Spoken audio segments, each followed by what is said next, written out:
Hello and welcome. Wow, I have worked on some extra tweed jackets lately, haven't I? Anyway, in this exciting episode, I will be making this very distinguished tweed up into a Chanel style jacket. So let's do this. It's perfect. Perfect, perfect, perfect. Perfect jacket. I absolutely love this tweed. It's so heavy and rich and textural. Anyway, I wasn't going to do it, but then when I was making this dragonfly jacket, I realized that the actual tweed that I'm using for the outer jacket is too delicate to be used on the inside, because the inside it takes a lot of wear, so it has to be slightly more rugged. So I got this one out, and of course I had to cut out this main pieces of this before I could see if there was any extra to use on that one.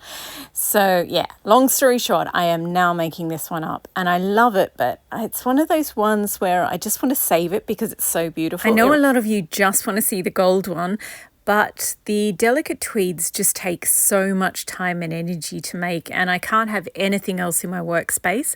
So I'm just going to finish some other jackets, and this metallic one, the Egyptian style one, will be the first one I make in December. It's one of those ones where I just want to save it because it's so beautiful. It reminds me of a sea with bits of seaweed in it. The teal and the brown, I love them together. I'm using this discontinued McCall's pattern. I don't recommend it, but you can get it on eBay. If you know how to fix patterns, then fine. But if it's your first time making a jacket, I definitely recommend the Vogue 7975 instead. I had to stumble through about 10 jacket patterns before I finally made it to the Vogue 7975. And to this day, that pattern is the original one I bought in 2009. I still use it. I love it. It is the best pattern, the clearest instructions.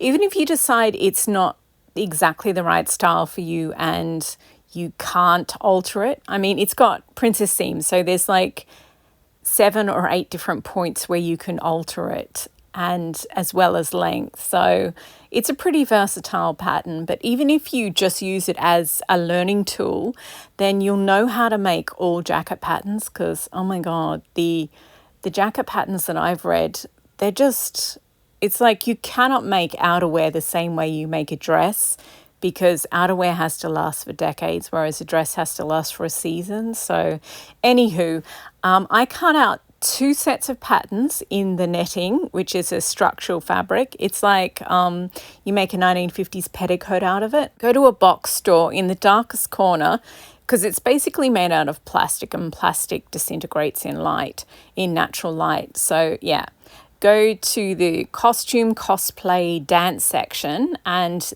netting will be there. And it's just, tweed is a really flimsy, delicate fabric. And if you have a structural layer, you sort of hand stitch them together, then your tweed jacket will look, as I said, I started making mine in 2009, and my original ones still look good because I took the time to add a structural layer and hand stitch them together so they don't sag like all the Chanel jackets that you see normally do. Anyway, so I stitched from the left here, I've got center front, side front, they're one piece. The 3 back pieces are one piece, and then the other front is the side front, center front. I need to leave the side seams open because of the way I'm constructing the jacket to make it stronger. So the shell is currently in 3 bits for the torso, and I'm going to, technically this is called draping, but it looks more like pinning. So I pin the 2 fronts and together so that the pattern matching is beautiful, and this is the back.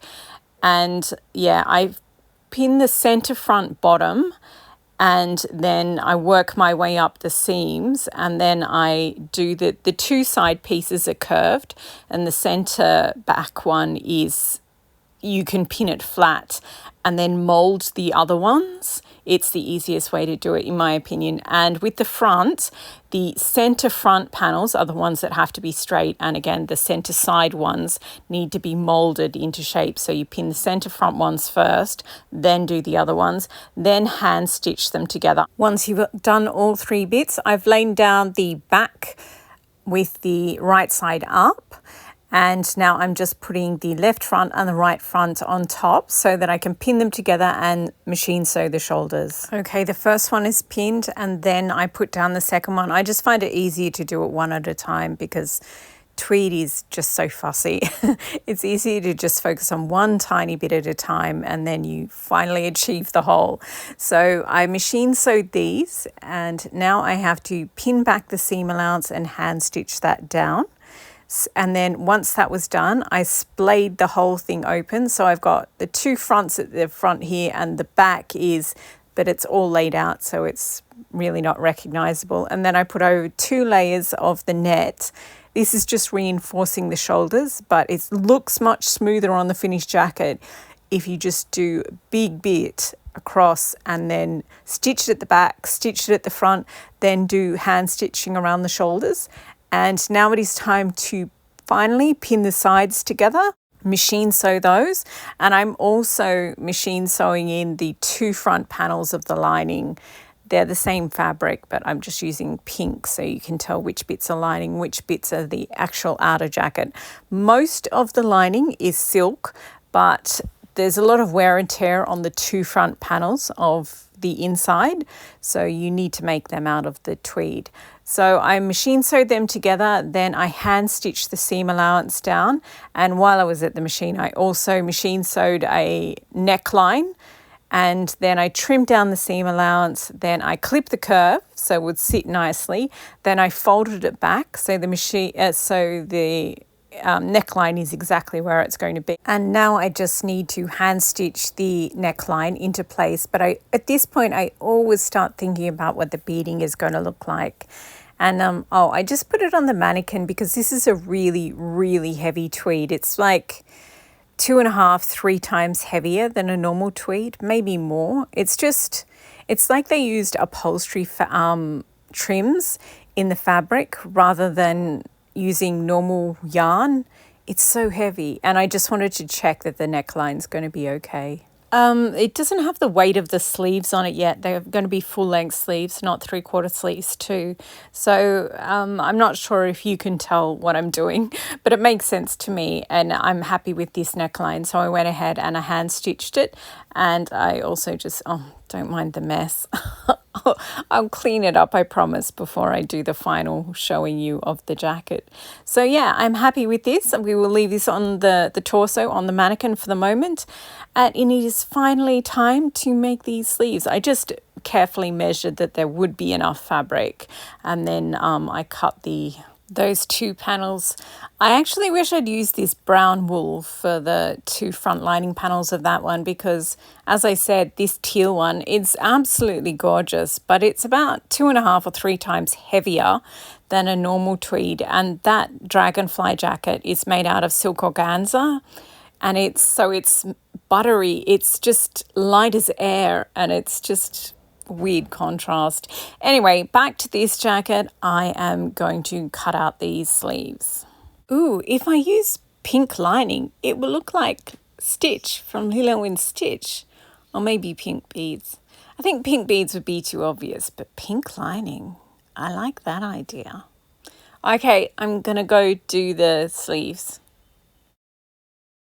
So I got out the last bit of this fabric, and the upper sleeves are the biggest bits, the pink that is the netting. So I cut out those 2 bits first, and then the smaller bits are the undersleeves, so I cut out them afterwards. So now I'm just attaching them. As you can see at the back, at the top of the screen there, I've done the first one and I'm just doing the second one. So I hand stitched the netting layer to the tweed layer, and then I also did the undersleeve, which is that little bit there, and then you just place the undersleeve on the upper sleeve right sides together, pin them on one side and then scooch it across and pin the other side. So now they're both pinned and they're ready to machine sew. And because this fabric is so bulky and so heavy, I did it at half speed. So yeah, if you're just not sure that your machine is going to take tweed, just go at half speed, or you can just baste it, which is just hand stitch everything together first.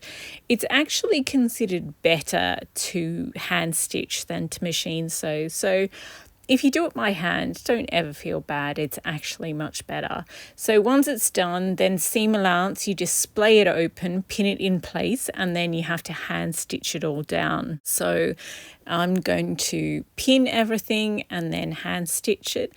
And here we go.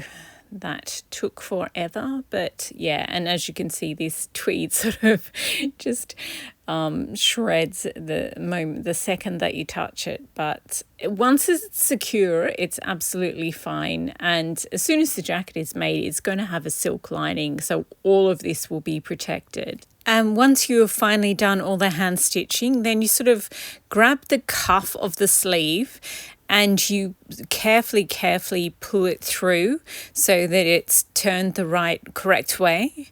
And there we go. Both of the sleeves are done. So now it is time to get the torso of the jacket off the mannequin and attach the sleeves. It's called setting the sleeves.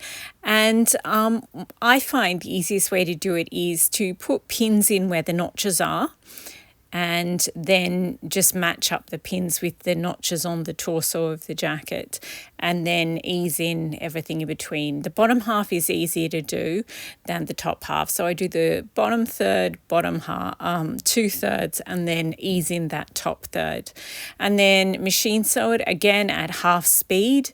And then just turn it out, check that everything is fine. All those other pins are just in there because yeah, this is a brittle tweed, fragile tweed, and it's just easier to work that way. So that's why they're there, no other reason.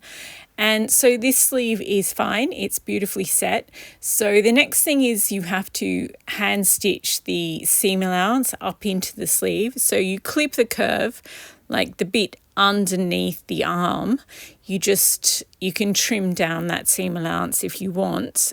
This tweed is a really tricky one to work with, so I'm going to leave it, but I will clip the curve. What I mean by clip the curve is the seam allowance just on the underarm bit, like the bottom third of the armhole, just put notches in it so that when it sits back into the sleeve, it can sit back properly, because it's any curve, any time you work on a curve, you have to do that. And then I push up the seam allowance into the sleeve, pin it there, and yeah, you can see it much clearer on that other jacket. And now I stitched it from the outside just to keep everything, all the seam allowance up into the sleeve. And then I turned the jacket inside and I stitched it again from the inside. So I've done the left sleeve, but then I was losing the light, so I didn't have time to do the right sleeve. So you can see the slight difference. This is the sleeve that's done. This is the sleeve that's not done. Yeah, the right one, but it's on the left of the screen, if you get what I mean. So yeah, and I still haven't finished the beading on the dragonfly jacket, but let's not just get distracted. So once I've done the beading, I will turn up the hem and the cuffs. So that's why they are a little longer than they should be. But here we go. Here's the jacket. From far away, you can't really see much of the detail of the tweed, but up close, it's absolutely gorgeous. I'm thinking maybe different golds and browns for the beading. I'm not sure. I originally thought I would do teal and brown, like a combination, but now I think I'm going to use the teal ones, cut glass teal beads on my Italian tweed, which I think is the next jacket you'll see. Anyway, in between taking those two bits of footage, I had to pat the stomach of it because it was just sitting out. It's a little bulky because I've put 2 layers of that net on this jacket. So it's expecting the weight of a lot of beads. So it does look a little bulky at the moment. Not much, But yeah, as soon as I put the weight of the beads on it, it's just going to sit beautifully on the body. It's just going to be gorgeous. I'm really happy with this one. So these are the jackets that are on the rack at the moment. And yeah, I think this is a lovely addition. It's so regal and growing up, this tweed. I love it. It's beautiful. It's just so rich and textured. But yeah, I do think for the silk, I've got this one in reds and magenta. I think I'll do that, and it can be like the inside of Stitch's throat. I think that would be cute. And that is it for this episode. Thank you very much for watching. I hope you enjoyed. I hope you've been inspired to make a tweed jacket of your own. Maybe don't work with one of the world's most difficult tweeds. Mood Fabrics and Linton Tweeds have some really reasonable priced tweeds. And yeah, don't go for the luxe ones. The more expensive a tweed is, generally speaking, the often the more difficult it will be to work with. But just one of the regular tweeds, I mean, they're not cheap, but they are much easier to work with. So don't be daunted. But yeah, they're just so beautiful, the difficult ones, because they have such amazing ingredients in them. So that's why I like working with them. Anyway, thanks again for watching. I really appreciate it, and happy sewing.